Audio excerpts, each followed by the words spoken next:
and welcome to Basic Folk, where we have honest conversations with folk musicians on the bluegrass situation. I'm your host, Cindy Howes, and today we are celebrating 30 years of Matt Smith, who is the managing director at a magical place called Club Passim in Cambridge, Massachusetts. Before we get into that, let's talk about ways we can stay in touch. You can sign up for Basic Folk's newsletter, basicfolk.com, or you can check out the link in the show notes for the sign up button. You can follow us on social media. We are on Instagram, Facebook, YouTube, and TikTok at Basic Folk Pod. We're also a listener-supported podcast, so if you'd like to make a contribution, you can do so at basicfolk.com/donate or grab that link in the show notes. Excited about this one today for our good buddy Matt Smith, a living legend with his unbelievable 30-year run at Club Passim, the historic folk venue nestled in a Harvard Square basement. Currently, Matt is the managing director at Passim. He is the most passionate music lover I know. He's used his platform at Passim to help establish artists like Lori McKenna, Anaïs Mitchell, Lake Street Dive, and so many more. I met Matt while working as a student at WERS, where he was bringing in fantastic shows into a listening room filled with people who were clamoring for honest music in an intimate space. He's been a very good friend and mentor to myself and, let's say, thousands of others since he began his tenure at the club in 1995. In honor of Matt's 30th anniversary, we brought two longtime friends on the pod to talk to him about his role in the community and beyond. Musicians Edie Carey and Dinty Child join us in conversation with Matt about advice he would give his younger self, what a vacation without music would look like, and his incredible memory. That memory is tested in the lightning round, where he answers almost 100% correctly Club Passim trivia. There's also a discussion of what Matt is most proud of in all of his years at the club, the Campfire Festival, which takes place every Memorial Day and Labor Day weekends, featuring sets in the round of mostly unknown newer acts. I would imagine if you're listening to this episode of Basic Folk, you either know Matt or know Club Passim. Hello to all of our friends, and I hope you enjoy this window into one of the best people we all know, your friend and mine, Matt Smith, on Basic Folk.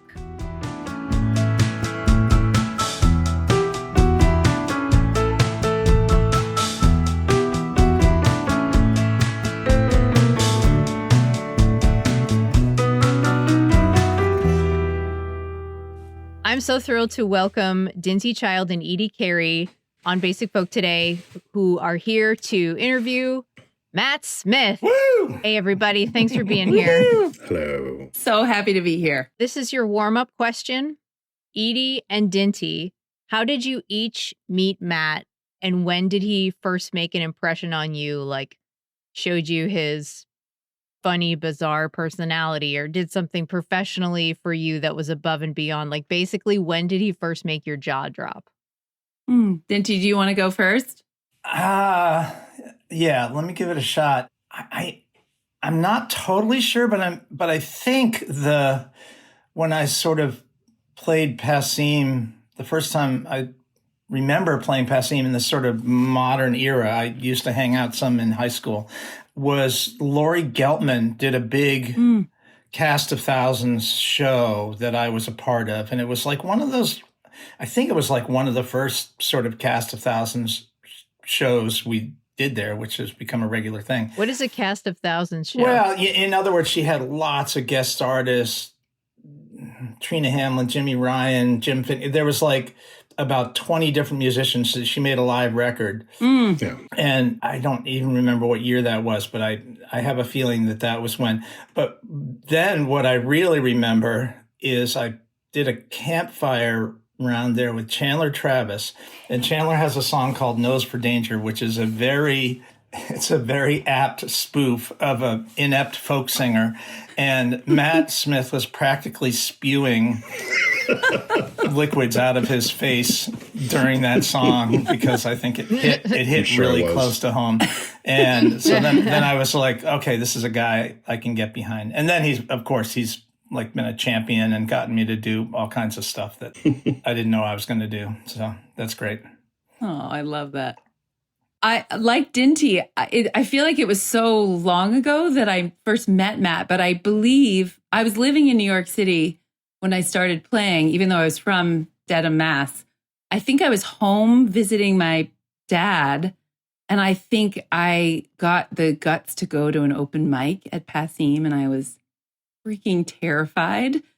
And Matt was there that night, and I was like, oh, there's Matt. He's in charge. I was like kind of terrified. You knew he was the guy. I think I did. Yeah, I definitely did. And I just sort of, what I do remember feeling was a conversion of total fear to, oh, this guy is warm and he's like a complete goofball. Like, I think I got that right away. And then the way that I love, because I'm a complete goofball, I was like, oh, I think we might speak the same humor language. Mm-hmm. But I was still intimidated. And I think I played that night and it was fine. I don't really remember how that went, but I just remember I think we emailed a couple of times and he was always just very nice. And I remember thinking how many people are wanting things from this man. And he just was very sweet. And then I think I maybe met him at NERFA. Matt, I don't know if you remember when we first met. There were a lot of encounters, but I just remember then you brought me in. I think you had me open for Cliff Eberhardt, I believe was my first. That sounds right. And then Campfire. But it was like every time we'd interact, there was this like new unfolding of like your hilarity. And I just totally fell in love with you as a human being and saw the generosity and the like that we could be full on idiots with each other. And I was like, he's my guy. I just loved him immediately, Here's what I remember, Edie, is I remember I used to get your, at the club would get your gig postcards. Oh, God. Like when people used to mail postcards. I did. And it was like you in a buzz cut and a baseball hat and like. Yeah, being a complete idiot. Every one of them was like, and I'm like, who is this person? Like, this is just weird. And I don't get it. I forgot about that. And then I remember, being when the office was 100% down in the green room. Yeah. Oh, that's right. The entire operation was down there. Yeah. Oh my God. In the green room. I can't imagine. And that window that is now has the whiteboard over it, that was open to the lobby so that when people came in. And I remember getting a phone call from you. Oh, God. And I was like, okay, because that was back when, like, I don't think I even had email yet. Yeah. Or if I did, you didn't check it. Yeah. And why would you do that? I got a call from you, and then I went to go see you at the Kendall Cafe. Oh my God, that's right. Thank you for your brain. Your brain is so good. Okay. And then Dinty, I totally remember that Laurie Geltman recording because Brian Dozer was recording it. Yeah. And the board was out on the back patio. Well, yeah, but he was like, how are we going to do this? How are we going to, we can't figure it out. And I'm like, why don't we put the recording all out in the back patio? And he's like, oh, we could do that. We could totally do that. Then I'm right by the stage. And then he's like, that's amazing. That's a great idea. And it was just like. Man, that back patio. Seen some times. It has never actually been used as a patio. No, there's no patioing happening. There was a time for a couple of different times, like Veggie Planet used it. And actually back in the pre-Veggie Planet days, that would get used as seating for some things. Weird. I never saw it. The rats would carry somebody away now. Yeah. Oh my God. Matt, this is just such a perfect example of how incredible your memory is. Thank you. Thank you. Mine is quickly eroding, but well, yeah. All is to say is, I think I feel like we've all known each other so long that it's all sort of like braided back into the back of our brains. And like we've known each other since we were tiny, tiny humans. And we have. At this point, we have. Our friendship is like one big rat king. Oh, wow. All interwoven and yeah. It's a rat king on the back patio. Well, listen, that's my only question. And I'm just going to take a back seat and let these guys talk to you, Matt Smith. All right. Oh boy. Get ready. Get ready, dude. I'm ready. Okay. All right. Bring I'm it. starting. Bring it. Okay, so I have my own theories as to why you've had such an extraordinary 30 years at Passim. But I'm curious what you think your particular superpower is. And maybe when you're answering that question, how did you learn it? And did you have a Matt Smith in your life? Ooh, did I have a Matt Smith in my life? Not specifically. It's sort of an amalgamation of a whole bunch of little pieces of people over the years. Mhm. And a lot of that comes from people who organize well, people that can, put together a party, if you will. Yeah. And if I were to say I had a superpower or just like what is the driver of what I do, it is connecting people. Yeah. Whether that be artists to each other Mm-hmm. or artists and audiences. Mm. I love finding that right opening act for that right audience. It's not even that the people are going to be, the artists are going to necessarily connect as well, but like that it's going to just hit home with an audience, and that artist is going to walk away with a room full of new fans. Yeah. Or sometimes it is like, with the campfire where you're trying to see, sometimes it's just like, these are the 4 people that can play at that time. Right. Logistics. And that's how that round comes together. Yeah. And sometimes it is very intentional. Yeah. Of like, oh, this person's going to love that person's going to love this person, and so, and sometimes it is that people know each other somewhat already, and that there's that chemistry that's going to take it to a different place. Mm-hmm. But it's finding those discovery moments Yeah. that are always like the just at the heart of the way I think about anything. Yeah. You're looking kind of for the magic and the connection sort of coming together. You are incredibly good at that. That's how I met my best friend, Rose Cousins, because you thought these two have idiotic senses of humor. Was going to work. Yeah. I think that's the reason we get along so well too, because I'm always doing 100%. I love that. I've learned a lot from Dinty. Well, you've enabled me quite a bit, for better or worse. All right, next question, Matt Smith. You obviously have a lot of perspective from your 30 years at the club. What's something you'd want to tell your just starting out self? In other words, could you see someone starting out now in 2026 with the music industry being what it is and becoming a Matt Smith-like figure in the community? I would say stay wide open. Because the fact is, when I came into this, I had a very narrow view of what I liked. And, it was kind of in the singer-songwriter realm. And, whenever I'd get a compilation album from a festival or something like that, and it would have all of these different kinds of things on it, I'd be like, skip. Yeah, okay, this one I like. Skip. Oh, the Cajun song, nah, I don't want that. The fiddle tune, I don't want that. And now, God, I love all of it. And just the idea of don't put things in boxes. Make sure you keep those walls down, and you're open to everything. Because to me, that is something that I have learned so much over the years, and I have gotten into so many different kinds of music just by sometimes it's, over time you grow an appreciation and then you start to actually like it, but then other times it's the people that you meet and the excitement that they have and the scene that they have. And you see how that can all come together. If you told me when I started working at Club Passim that I'd be a big fan of Celtic music, I'd be like, that's funny. That's hilarious. But now, like, that is such a huge part of my life because of the people that I love. And again, I was in my mid-20s. You're kind of like exerting yourself as to like, this is who I am. Right. And then you have to, you spent the first part of your life building up to that, like, I am now me. And then you spend the rest of your life deconstructing that and saying, you know what, you don't have to just be that. There's so much more out there.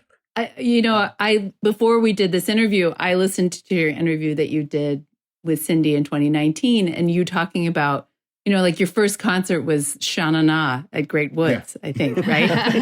Or whatever it's called now. No, it's at South Shore Music School. South Shore. So sorry, Oh, wow. sorry. And, I think so many of us, I didn't grow up with a lot of folk music, and it doesn't sound like you did either, but then you found, it's like you have your gateway artist that you're like, holy crap, this is like literate and beautiful, incredibly well-constructed music and smart and emotive. And I want more of that. And then you described going through like the folk bins that were super tiny at Strawberries Music, trying to find the artists you like. And I think I love your openness. I've seen that evolution in you over the years. I don't think you would have been that into folk, Celtic or maybe bluegrass early on, but it's so cool to see from an artist perspective, you just are so celebratory of so many different artists. And you find maybe one artist in that genre, you're like, holy crap, this bridges that gap. And then you're in that next room. It's like from pop to folk, from folk to bluegrass. It's really cool. I think a lot of us are experiencing that too. It's so cool to see that. It's kind of that discovery, that idea of, I love to find a record and then look at, all the liner notes and see who this person is and who that person is. And then like, oh, here we go down a rabbit hole. I know. And then, hundreds of records later, as I sit in this junk heap. Yes. And you have such curiosity, Matt. It's just one of my favorite things about you is your deep curiosity. Endless. That's endless. I just love finding out about new things. And there is, you can never be done with that. There's always new things because and that's going in both directions. I will never listen to all the things that have been recorded already. And then there's all the things yet to be recorded. Yeah. So it's just endless in both directions. It's really cool.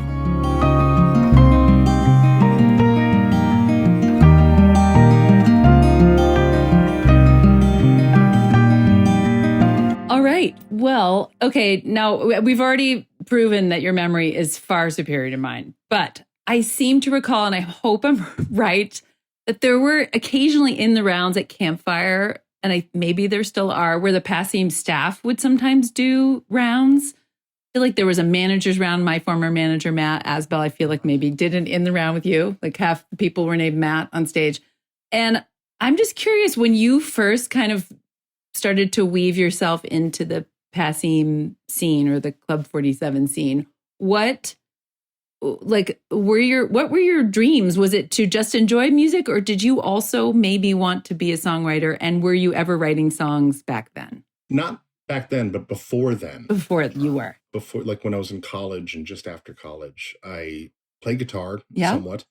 Yeah. And some other instruments somewhat. Yeah. And tried to write songs and was never really happy with how they came out.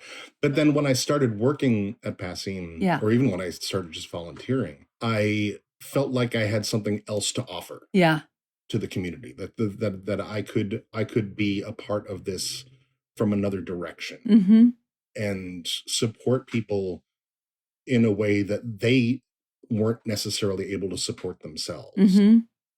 And that was clear to you back then, like not like, maybe I want to be part of this as a performer. You felt like a clarity about that. Once in a rare while, I'll get up on stage and do something, and it's usually purely to knock myself down a couple of pegs in a Sgt. Pepper outfit. Exactly. So good. And just one, to see if I can still do it a little bit. Yeah. And two, to kind of humble myself in front of the people that I see every day that do this so well. And to, to be part of the fun of that and the joy of that without needing to take myself so seriously from that side of things. That's awesome. Thank you. Interesting.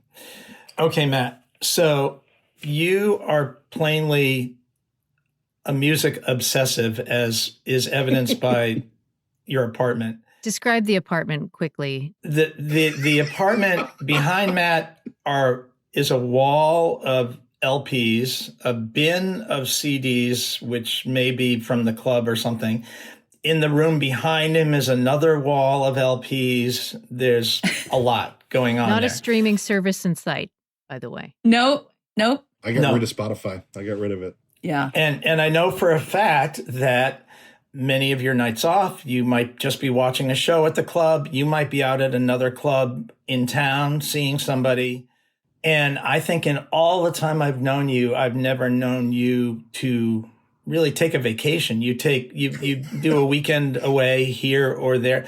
Not even that, hardly. As far as I know, I know of like a weekend you go away a year and you go to the Marshfield Fair and a few other things. Anyway, that's all amazing. But what I was curious about was if I said you absolutely had to take a 2-week vacation, money is no object, and it can't be music related in any way, what would you do? And does that just make you feel really queasy? It makes me a little tense. I'm not going to lie. But it's more like, is there something that you would like to do, someplace you would like to go, something you would like to see? It's a little window into Matt Smith. Yeah, I love to go on long drives and long walks and things like that. Mm-hmm. So a lot of times vacation to me is just kind of decompression, just sitting around reading. Mm-hmm. I love to just sit around and read when I don't have to do that. I love to take a long time to cook. So I have been on vacations. I mean, oftentimes with groups of people, like a kind of a gang of folks that probably do make music for a living. Mm-hmm. Yeah. And, like I've rented a house with a bunch of folks and just like been on the beach for a week. Okay. All right. Stuff like that, where it is, it's like you wake up, you make breakfast together, and then you go to the beach and you sit and you read and you play games and you watch. I just want to interject here. Like, listening to Matt talk about this, like a normal person, you'd be like, yeah, okay, whatever. That sounds like fine and normal. But I feel like maybe Edie, Dinty, and my minds are all like blown right now. Like, we cannot believe this. Well, I mean, it's happened a couple times. He's just not posting about it on the socials. So maybe we don't know. And also it has been a long time. Yeah. Right. But you're not going to South America or New Zealand or hiking the West Scottish Way or I mean those things sound interesting, but like it's funny because I differentiate between a trip and a vacation. Yeah. Yeah. Like a trip has a thing that you're doing. A vacation doesn't. Right. You're right. It's games, it's reading, it's napping. Right. I have so much stimulation all the time. Yeah, you do. Exactly. In a positive way. Yeah. That I don't crave the busyness of what people think of as vacation that I think of as trip. Right. Yeah. But like that sounds stressful to me. Yeah, of travel per se. I want unscheduled time to be vacation. Not like, we're going to see this museum at 9 a.m. and then we're going to, Right. walk 12 miles. Right. And I think it's amazing, I should say, where, I just think you are this is what feeds you, it's like you're so devoted to music and the people who make it and all that stuff. So that's cool. It's neat. I was just curious. All right.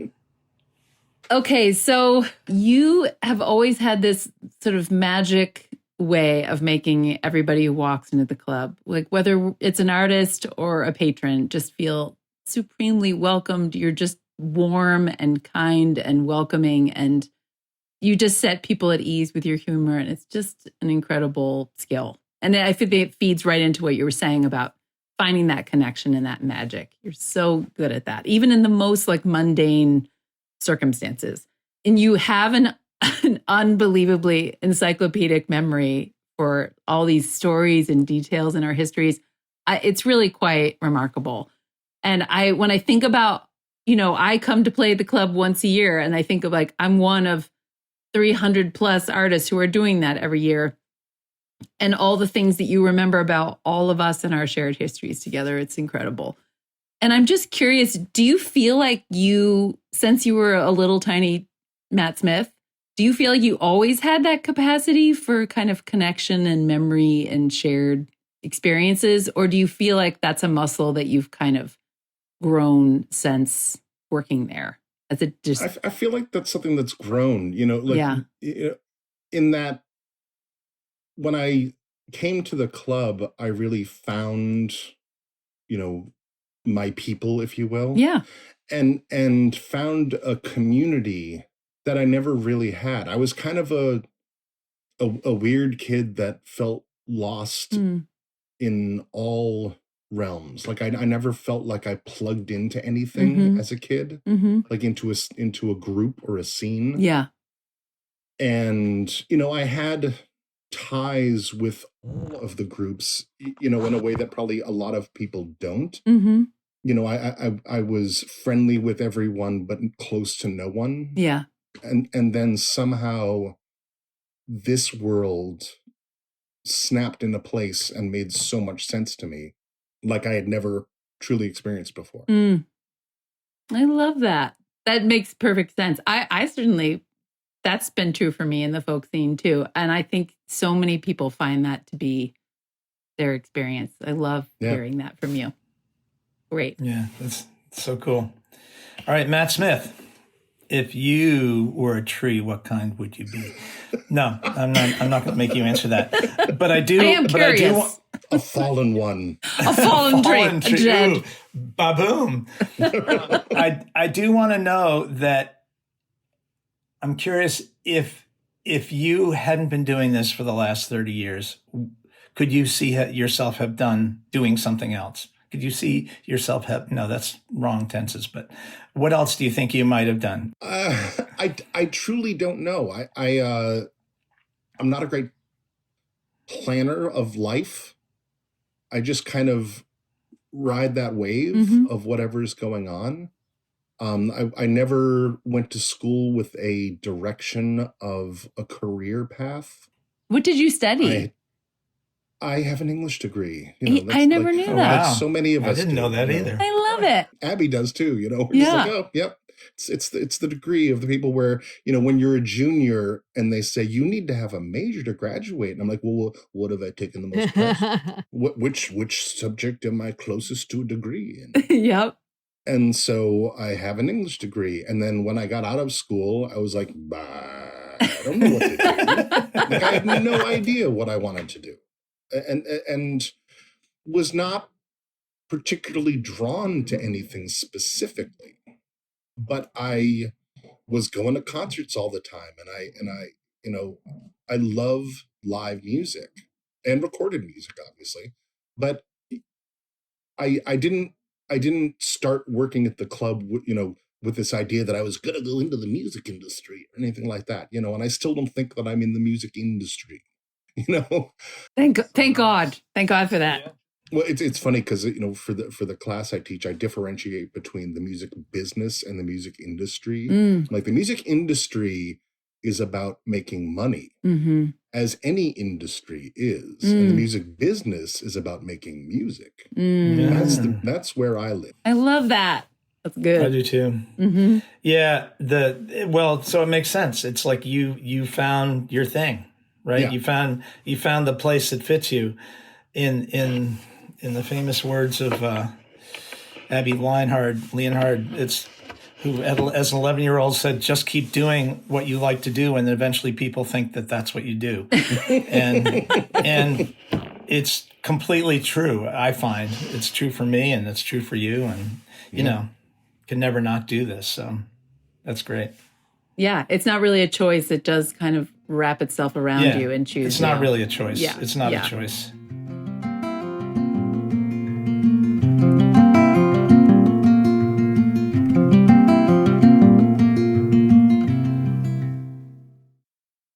Okay, well, that sort of leads nicely into this next question. What would you say, this is a two-parter, What would you say have been the most classic Cindy House two-parter? I like a 4-parter. Cindy is so good at the multi-layered. Just wait for Dinty's next question. It has like 7 questions in it. Yeah, it's like Feel 6 free to paragraphs. feel free to pick just a couple of those questions, Dinty. I'm just realizing. Okay. A few of my questions I sent to Cindy, and I was like, these are way too long, so like just chop away. And then she would be like, what about this? She'd add 2 more. My kind of girl.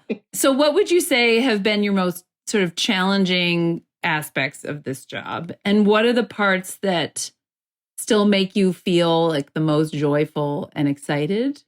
And how have those things changed over the years, if they have? Well, the most joyful and excited is like connecting people. Yeah. It's getting people together, and that has been the same. Yeah. Throughout the entirety of my time, because you're always going to be meeting new people and connecting new people, and there's new audience members, and you want to turn them on to things, and you might turn them on to the next thing, but you might turn them on to the thing that already happened before. And so like that's always there.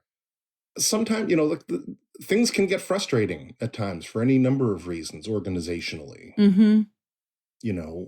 And yeah, it's hard to kind of really put that specifically into words, but the organization has gone through a lot in the past 30 years, and there have been moments of tension and frustration, and where I'm looking for organizational support to be able to get to do the thing that I think I do well. Yeah. And sometimes that can be a battle. Yeah. And that's never a fun thing to feel like. Mm-hmm. Yeah. I guess there's no job where that's not a thing.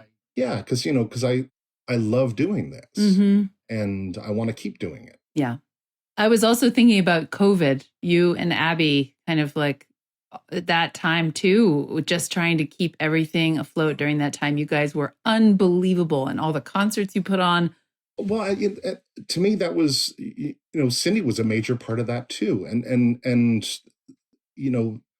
being able to work together towards solutions, as meager as they might have been, was still important. And there were times that I felt guilty because, Abby and Cindy and I would like go down to the club and get to see live music. We'd bring someone to the club and we'd be like, "Ooh, we get to have a show." Yeah, just us. You can all watch online. That's fine.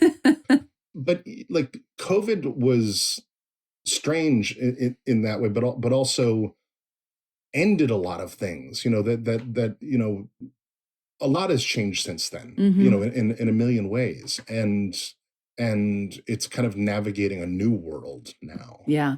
Where there's all the same things, but then there's other aspects of it. Well, it was remarkable how you guys navigated that and it was just it was a very bright spot, I think. I don't know, just seeing all the things you were doing to kind of keep things alive and going and connected. It was pretty remarkable how you guys did that. Yeah. All right, Matt. Cindy took my 2-parter and turned it into 9 questions. I just counted, but I don't think we'll get to all 9.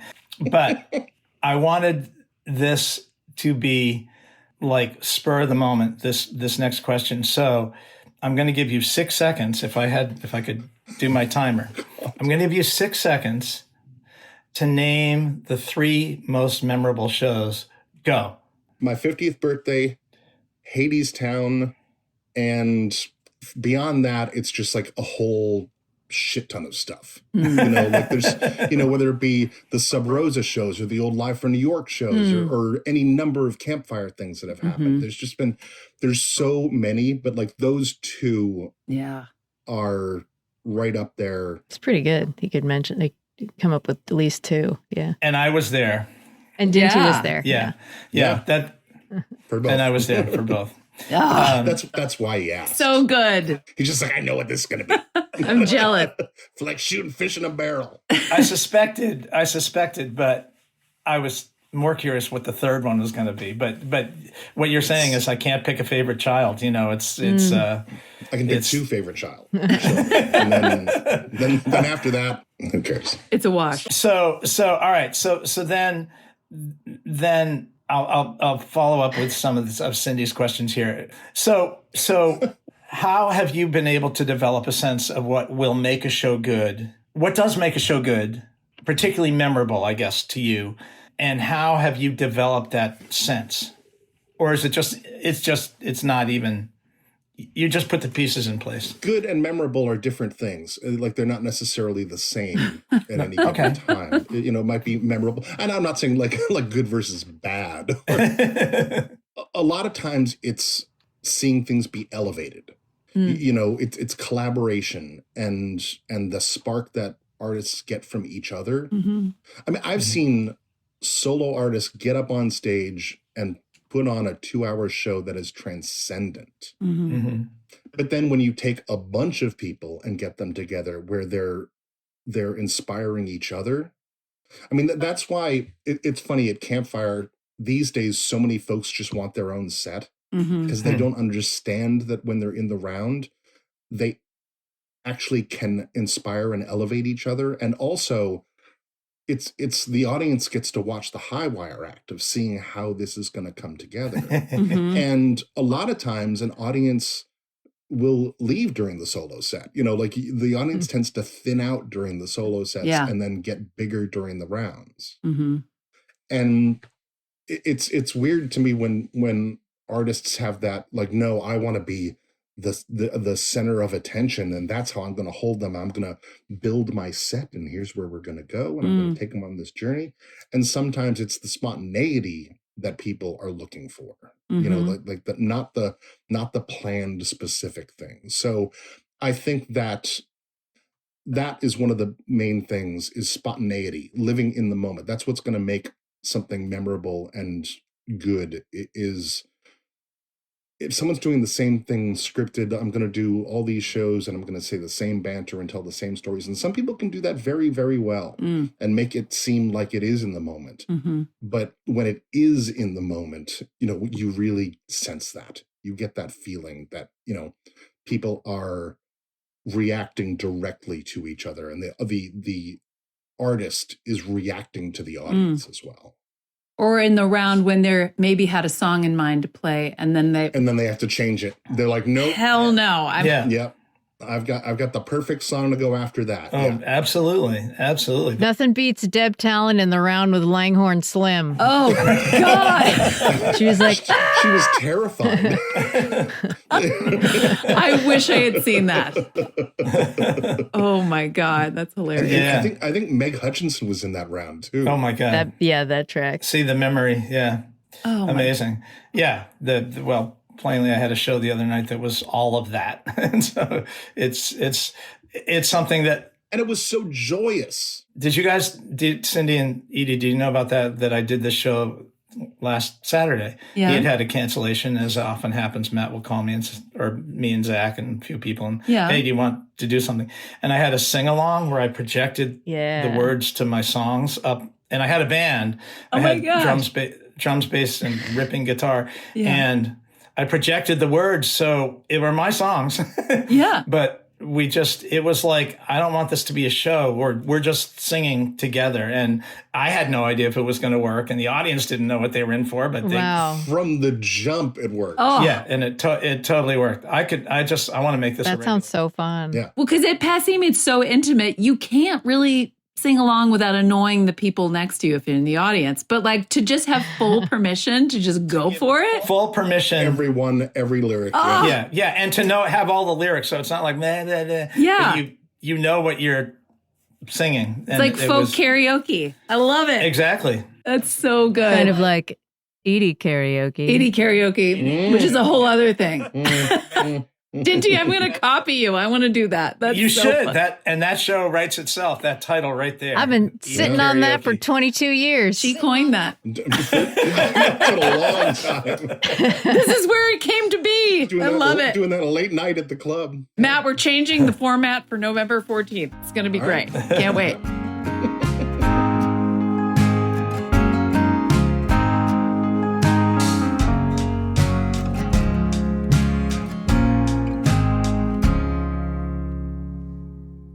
Dinty, before we go on to mine, do you want to ask any of the 37 follow-up questions?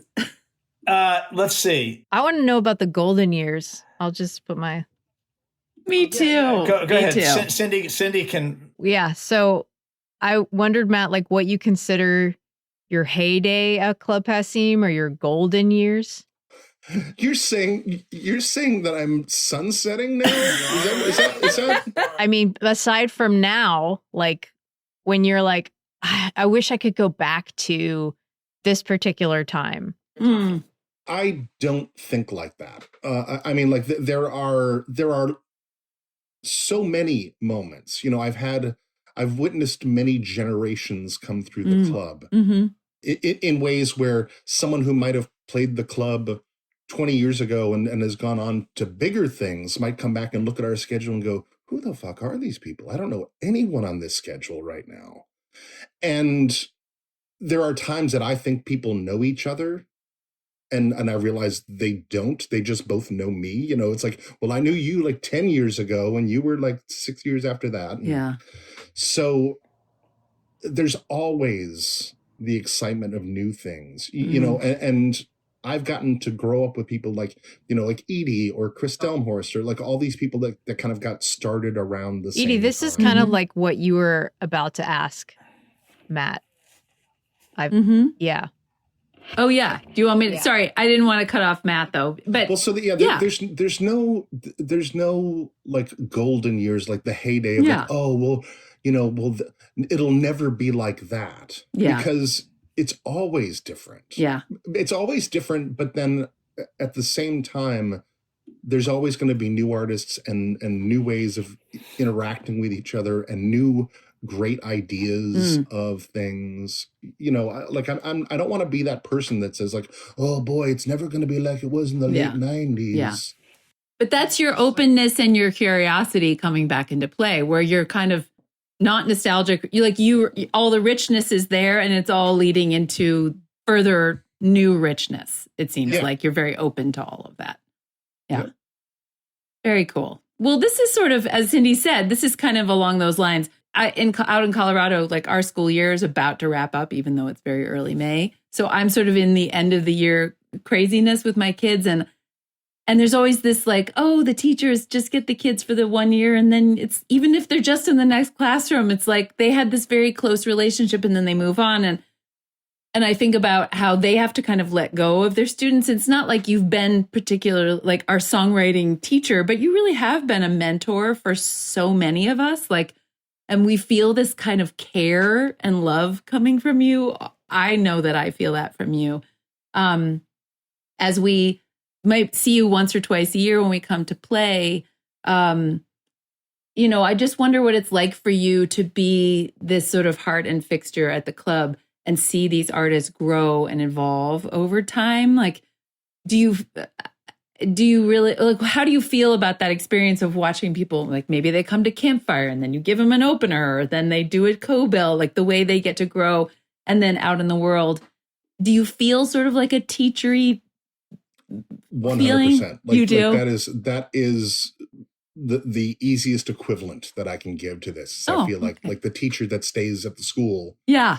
And the students move on and do great things. Yeah. You know, and I get to say like, oh, you know, I got to be part of that. Yeah. For a time. And watching that evolution. You know, yeah. Yep. Absolutely. That is the a way that I think about this. Or like, you know, or like I'm the Lorne Michaels, and you know, like all the SNL casts come through and then go on and do other things. And I'm going to try to produce their movies and things like that. You know? You're way more fun than Lorne, though. Way more fun. And some people like me just hang around. Yeah, right. So, I just hang around the class. I'm the weird old guy who still hangs like around the class. Thompson that's been on the seat, that's been there for like 15 years. Hey, yeah, I'll do another show, sure. I love that. That's great. That is great. And actually, my question is sort of in the same vein, and the answer might be the same. But what makes you the most proud about Passim right now? And are there things left to accomplish? And what do you think what do you hope for your legacy for the club? Like you, and those are all kind of probably the same thing, actually. Kind of, you know, like, yeah, there is a lot more to do. There is a lot of work to do with representation on our stage and in our room. And I mean, that is an ongoing thing that is we're actively engaged in and that I'm constantly excited about. It's just something that I'm going to be most proud of. It's like, I think that probably the thing that I'm going to be most proud of is the campfire. Actually, that's really interesting. Because there wasn't, like, I took ideas from a bunch of things and tried to synthesize them into this one thing. And it has changed and grown and shrunk over the years. For those that don't know who might be listening, can you give them just like a really quick synopsis of what Campfire is and how it came about? It's a festival that we do over every Memorial Day and Labor Day. It started Labor Day of 1998. And it was just like, I was doing a series called Songwriters in the Square, which is, which is a play on Songwriters in the Round, but it was in Harvard Square. Funny joke. So good. So good. And were you an English major? Sorry. Anyway, sorry. That was where the usefulness came and ended. Right? And ended right there. And the idea was we would take 3 or 4 people that were really good, but didn't necessarily have that much audience on their own, and put them in a round together. And you didn't put them in sets, because if they did sets, people would come to see their friend and then they would leave. And if you put them in the round, then everyone's got to stay and watch the whole damn thing. And you try to put together people that are going to have different audiences, but their audiences will like the other performers. You try to intentionally put these things together. And when it came towards Labor Day of 98, holiday weekends are terrible for booking. It's terrible. People go away. You don't want to book a headliner that has a guarantee because you're going to lose money on it. And so it was like, let's take this idea and blow it up over a weekend. And the first time we did it, it was only 3 days. It was the Friday, Saturday, Sunday. We didn't do the Monday. And it was tied in with the very first iteration of the Boston Folk Festival that WMB was putting together. And so you actually got in for free if you had bought a ticket to that. So we were sort of like a side stage of that. But then you could come to our festival and it was only $5 for the whole weekend. Amazing. Because we didn't know if anyone was going to come. And wasn't it music from like 10 in the morning till 1 at night kind of thing or something? It was mostly like noon till 2 a.m. 2 a.m. I love it. Lord. And then over time it grew. I think it might have started like 4 o'clock on Friday, because that wasn't a holiday. Yeah. And went till 2, because back then we didn't have a beer and wine license, so we had an entertainment license that ran until 4. And there were times when Campfire went from noon until 2 or 3 for all 4 days. Why did he do it? People ask me how I did that, and I do not know how I did that, and I do not know why I did that. Would you get sick after Campfire every time? Like exhaustion? I would crash pretty hard. Yeah. I would crash pretty hard. It's the sort of thing where you don't get sick during because you can't. Yeah. And then the minute you have a minute off, you're like, I'm so sick. You're like, I have a fever of 104. Yeah. But I did it. I feel like Campfire is a really good indication of how Matt is now trying to do work-life balance, because Campfire only goes until like 10 o'clock at night now. It's funny. Back in 2008, when we had the 10th anniversary, was when we started to end it at midnight. So it was from noon till midnight. And then... Lame. So lame. But the funny thing is, like there were times when we would have a round that would start at 12:30, and go till 2, and we'd have a full house. Oh yeah, for it. But then, culturally, things have shifted so much since then. Like not even just in Passim, but late night isn't as much of a thing anymore. Yeah, and plus the tea shuts down before 1 o'clock anyway. Right, and so. We couldn't go that late once we had a beer and wine license anyway. Yeah. We had to shut down. We had to have everyone out by 1 o'clock. And then in 2008, we shaved it down to midnight because it was getting harder to fill those late night rounds with performers or audience. Mm-hmm. And then COVID was when it shifted again. Like we moved it online, and we did, I think the first time we did shorter days, but like 7 days. Mm-hmm. And then when we came back from COVID, we kind of started slow, and it was like half virtual, half in person.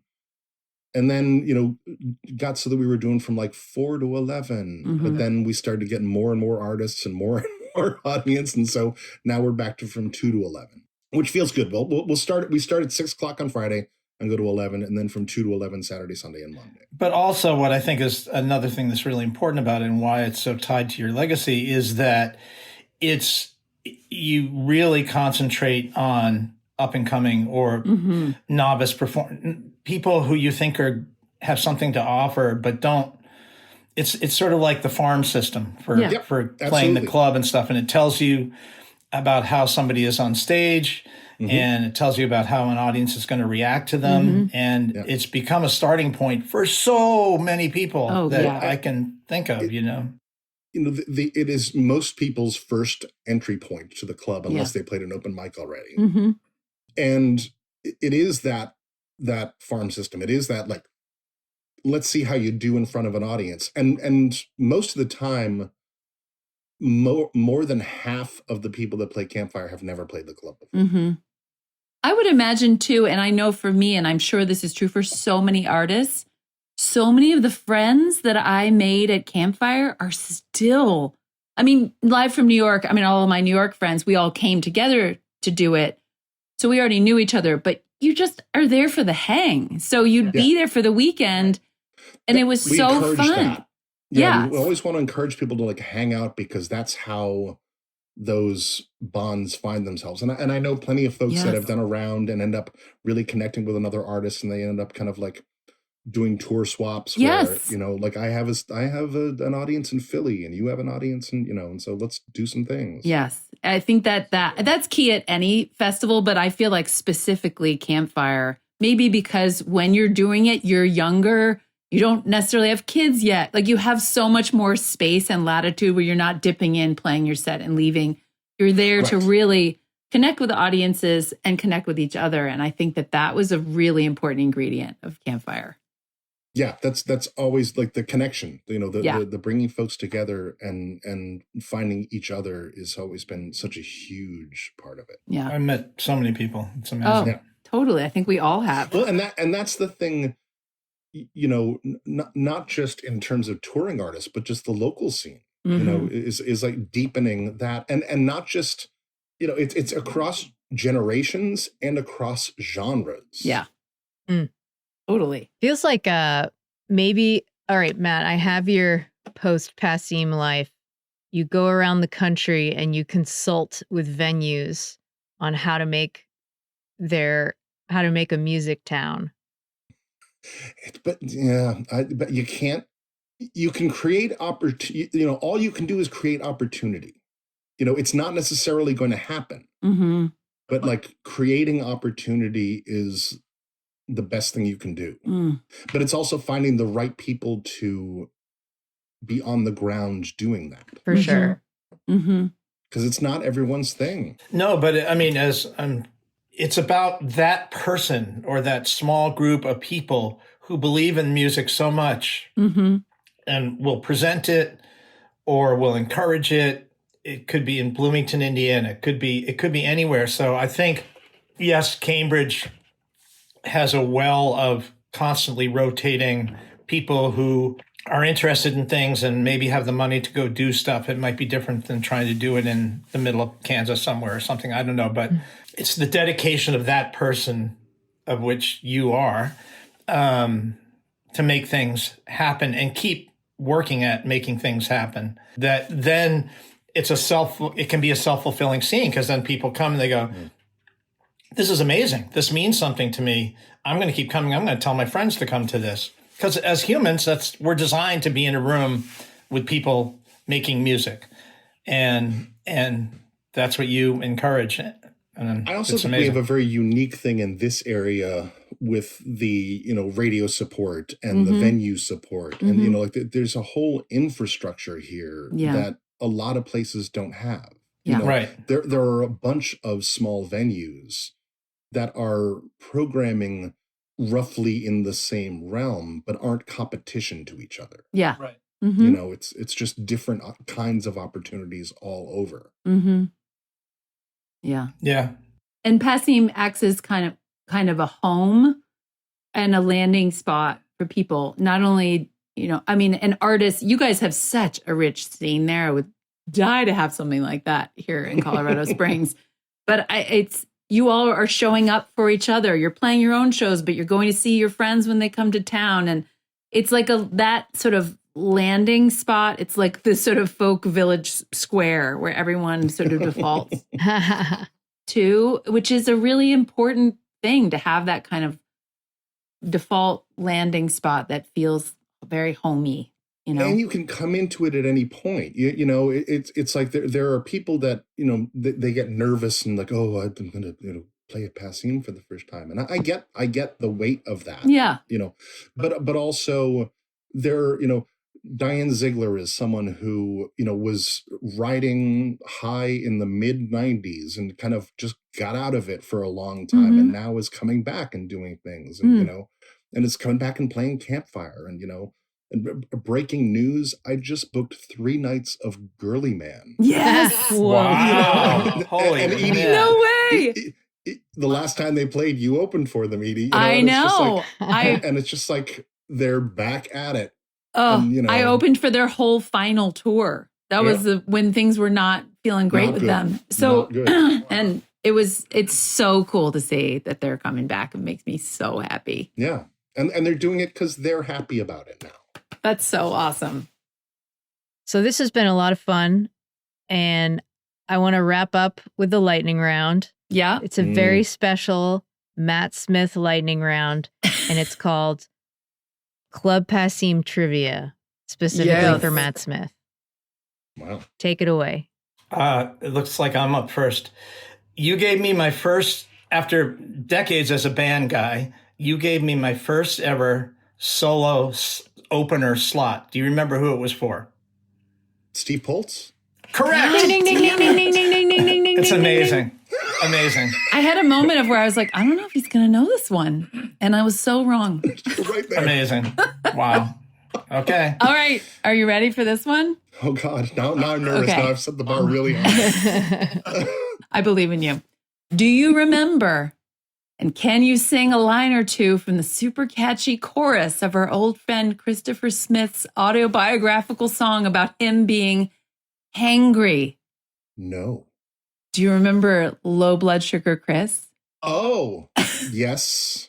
I can't actually remember the melody. I can't remember the melody at all, but now that you say Low Blood Sugar Chris, that rings a bell. It was maybe his only song, and it was hilarious. And I do remember you. I'm pretty sure he did it at Campfire, probably. He did it at Campfire, and everyone in that room was singing it at the top of their lungs.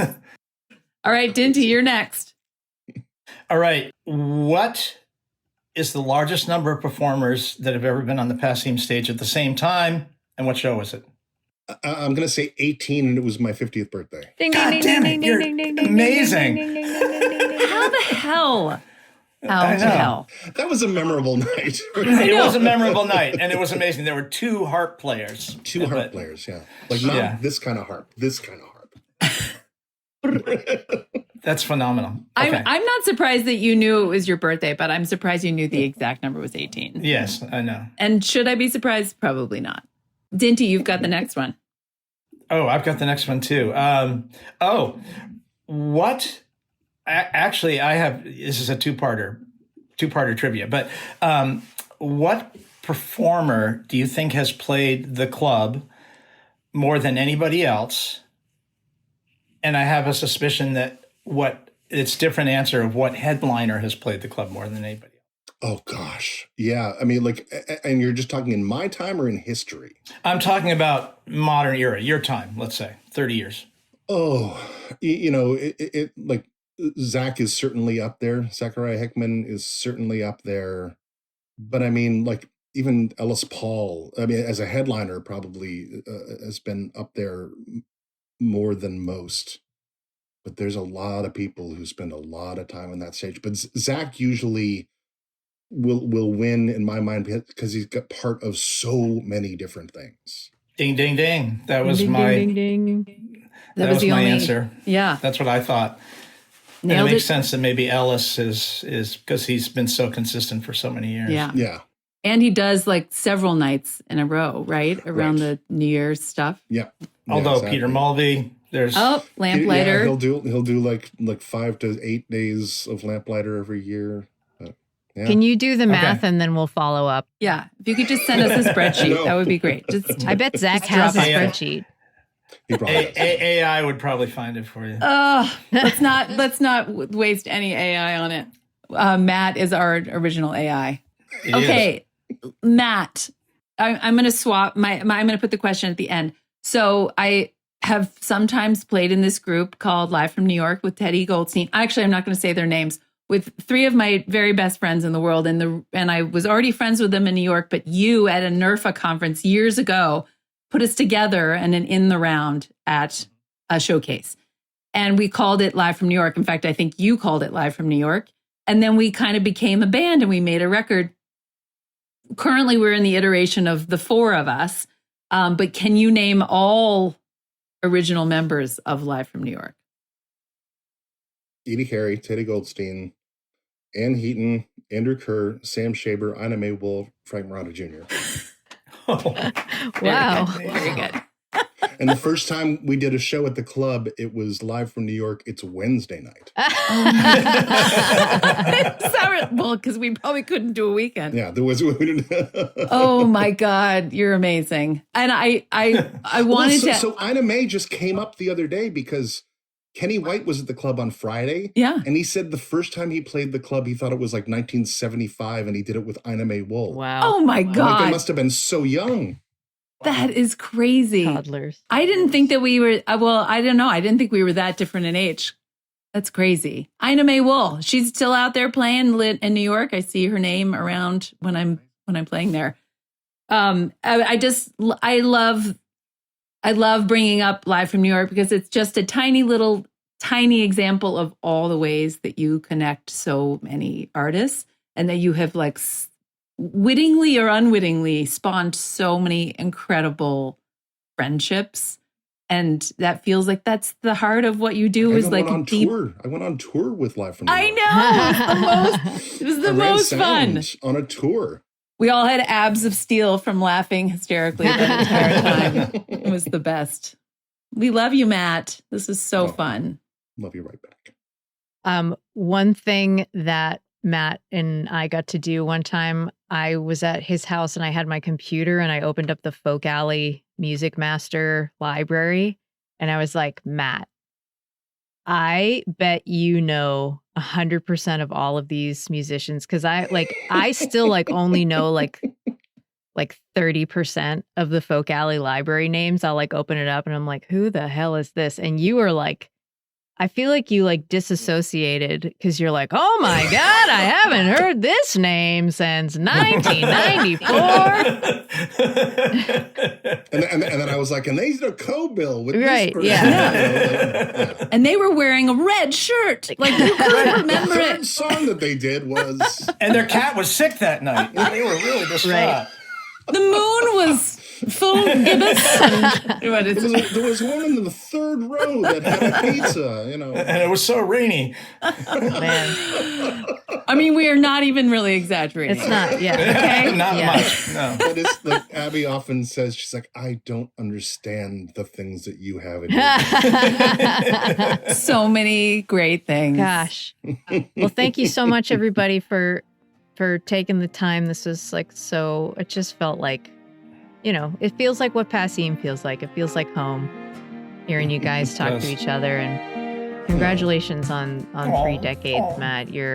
Thank you. You're America's sweetheart. You're an inspiration. You're the wind beneath our wings.